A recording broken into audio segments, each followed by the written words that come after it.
Hi, I'm Crystal. And I'm Bella. And we are Lucca Sunflower.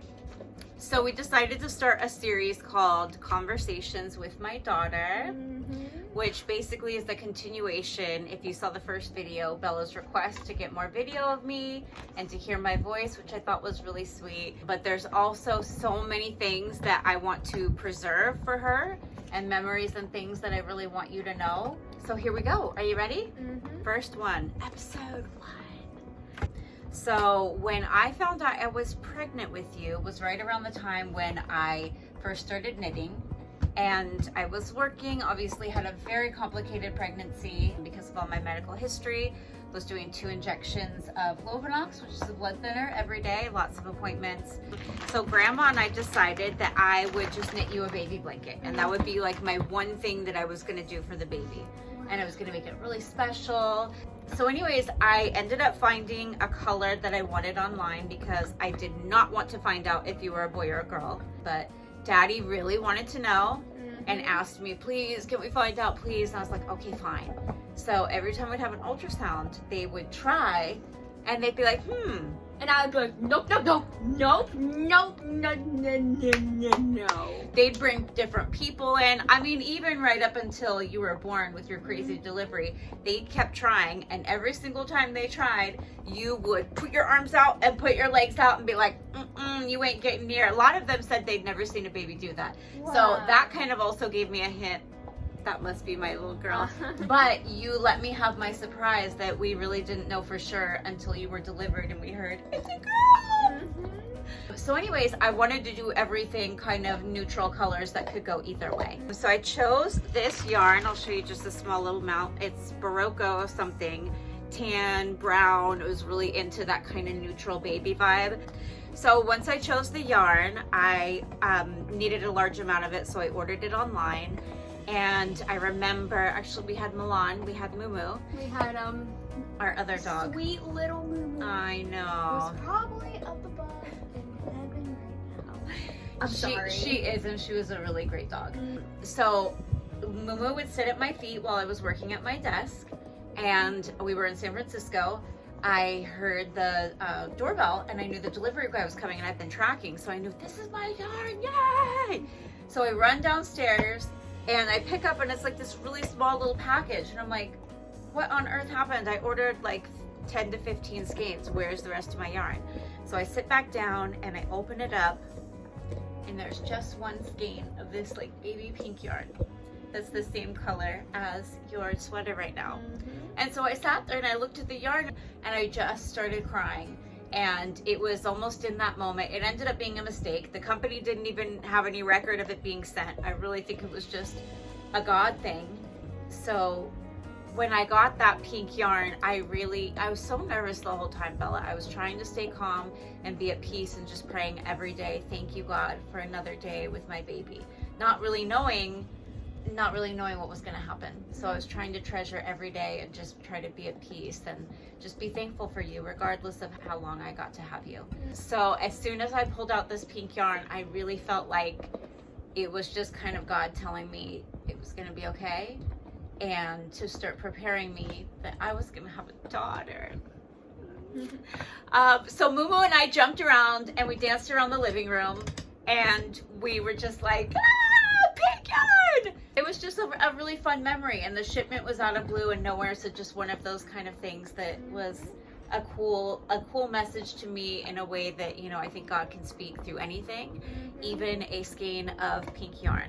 So that was really special to me. I started the blanket, I'm doing my best. I'm like, woo, brown. I'm praying in every stitch, praying for your life, just praying for every aspect and just pouring all my love and my heart into that. So anyways, fast forward to July and you decided to show up early.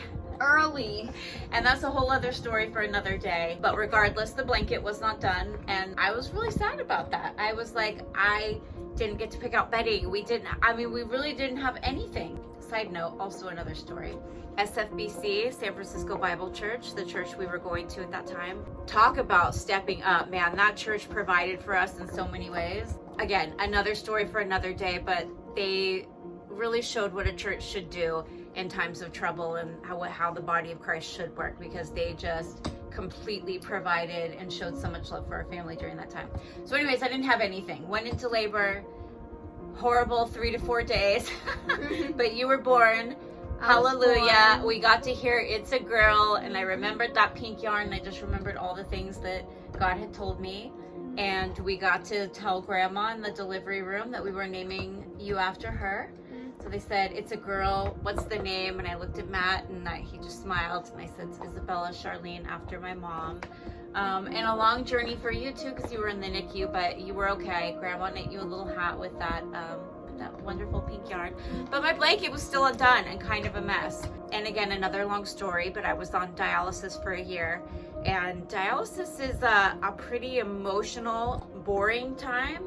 I went like 3 to 4 days a week for 3 hours, hooked up to a machine, sick the whole time, still postpartum. So I had like, oh my gosh, infections, just all kinds of crazy things happened that year on dialysis. But most of the time I brought along, I'm really gonna try not to cry, I brought along this blanket because it was like the one thing that I could have with me that connected me to you. I wasn't really able to be the mother that I wanted to be that first year.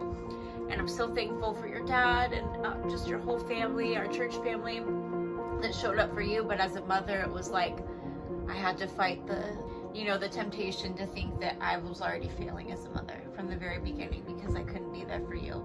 And times I was too sick to even help you. And it just, I know you don't remember any of that, but like, Thank God. it was hard on me. So anyways, I would bring my blanket to dialysis, and I would knit, and people would ask me what it was for, and I would say I stuck out like a sore thumb there. There was maybe 24 chairs.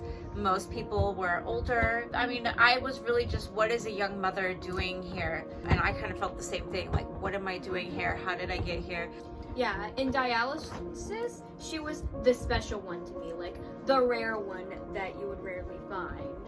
And, honestly, well, they were great to everybody, but they really did treat me like that. And a lot of really special people showed up. But I was knitting, and fast forward to the next, almost when you're a year old, July 2011, and we're getting ready for the kidney transplant. Things went through. Uncle Johnny was getting ready. Sweet Uncle Johnny. God bless Uncle Johnny. And I knew going into the transplant, I really tried. We took family pictures before. I tried to do as much writing as I could. I tried to finish the blanket. With everything that had happened, it's like I was always preparing for, what if I don't come home? What do I want her to have? And so I was really trying, but I didn't finish the blanket. And again, I felt like a failure. Like, great, the one thing I was gonna do for my baby, and I couldn't even do that, and I wasn't even there. Let's do this transplant and hopefully move on with our lives. So I put it away, and I just kind of was like, you know what? It didn't happen. It's all right. No big deal. And then the real part of why I wanted to do this video, it's getting long, shoot. I'll have to edit it a lot out. That's okay. Is I want to start the knitting section of my blog. There's so many things that I want to share. If you hear something, that is our dog chewing on a bone right now. It's super annoying, but she's happy, so you get dog bone noise. Cool. Oh well. I know. What are you gonna do? Oh well. After all, she's just a puppy dog. She is. She's our sweet girl, and I love her very much. Okay. So there was a UFO knit along, which means unfinished objects knit along, and everyone was thinking about what they had in their drawer that they cast on and hadn't finished.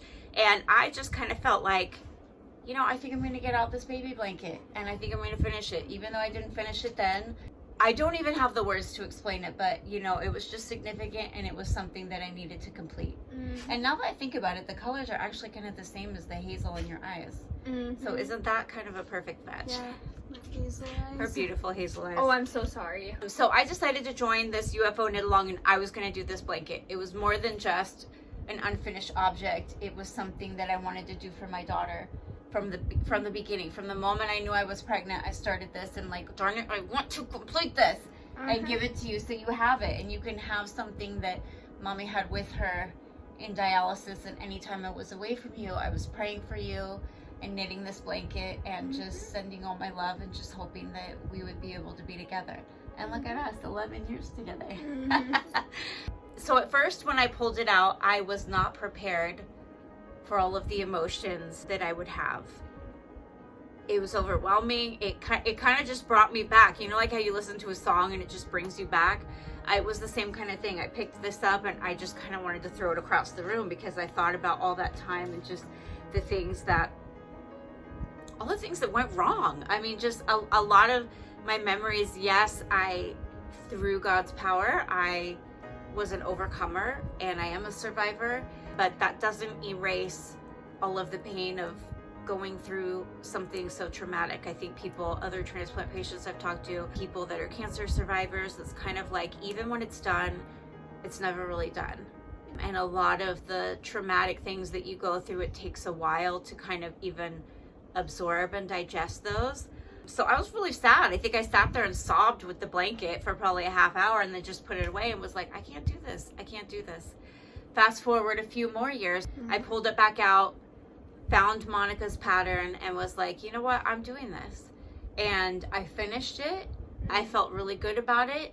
Again, put it away in a drawer, and now just recently have decided I want to talk to you about these things and have you be able to ask questions or just have that conversation so that you know it's so much more than yarn and sticks. There's something about having that creative outlet, that therapeutic side of knitting that really throughout your whole life has been such a significant part of just my journey and my healing, which I also owe partially to the community that I was a part of and kind of am still connected to some of you. So more on that later, but the good news is I finished the baby blanket. Today we went to the lake and we actually got some photos with the blanket that I finally finished. Even the flaws are a reflection of what I was going through at the time and possibly what you were going through at the time, because as much as you were always cared for, I'm sure there was a part of you that, you know, missed me and wanted your mom around. So anyways, that is the beginning of my knitting journey. I figured I would start right at the beginning, and I have so much more to share because, as you know, I've knit you about 1,000 things and there's some really cool stories behind each one and really great patterns that I just love to share. So for today, this was just regular stockinette because I didn't know how to do anything else. And then I used Monica's Sierna's pattern. Originally I had a crochet border and it was so horrible. I just really did not do a good job. So I ripped that out, and Monica's pattern helped me do a really great border that I absolutely love, pulled it all together. My question was, when do you remember coming home? What was I doing during dialysis? So usually you were at home with either Daddy if he wasn't at school because he was still going to school, or somebody from the church. I've got a lot of pictures actually of you as a baby with a lot of these women who helped out while I was in dialysis. And if the schedule worked out, what was really great is when I got home from dialysis, there also would be someone that would stay with you while I slept for like an hour. Because that was the thing. Of course I wanted to be home with you, but being on dialysis, my nephrologist described it as sitting in a chair and your blood is literally running a marathon. You've got blood, your whole blood system coming in and out. The machine is taking the place of your kidneys and cleaning out your kidneys and then putting the blood back in. And honestly, like, I could go into detail, but I'd probably horrify some people. I'll tell you more about that later. It was really, really, really hard. I mean, walking away from dialysis was really one of the biggest transformations in my life. And when I was on dialysis, I realized just how quick things can change, and it was a mess. But God covered us, God covered me, God covered you, and you had so much love, but you were covered. And then I came home and of course wanted to be with you, but I was so completely exhausted. So a lot of the time I was kind of like the sick, useless mommy. Well, not useless. Well, yeah. Let's just say sick, please. You're right, you're right. Oh, we don't have to add the useless. You're right, you're right. Because you weren't really useless. You're so sweet. To me, you were never useless, and you never will be useless. God bless you. I really appreciate that. I think, like I said, that's the temptation. I guess that was kind of the voice in my head saying, you know, you failed, you're a useless mother, you should be doing this, you should be doing that. And I just literally had no energy left and just a lot of pain and a lot of heartbreak from having to be apart from you. It was complicated. And I took it all out in this badly knit blanket, but I love it and I love you. And thank you for listening and having this conversation with me. My last question. Yes, what's your last question? How long were you in dialysis? I was on dialysis for about a year. So I started dialysis right after you were born. And then I started, when I was in the hospital, I'd do it in hospital. When I wasn't in the hospital, I'd do outpatient, which was down the street. And it was about 3 to 4 times a week for about 3 to 4 hours. And you don't get breaks, you don't get holidays, you can't go on vacation from it. I had to go on dialysis on Thanksgiving. I had to do it the day before and the day after Christmas. Yeah, you don't get breaks from it. You do dialysis or you die. Wow. Let's wrap it up. Thank you so much for listening. We'll be back soon for another conversation. Love you, babe. Love you too. Bye.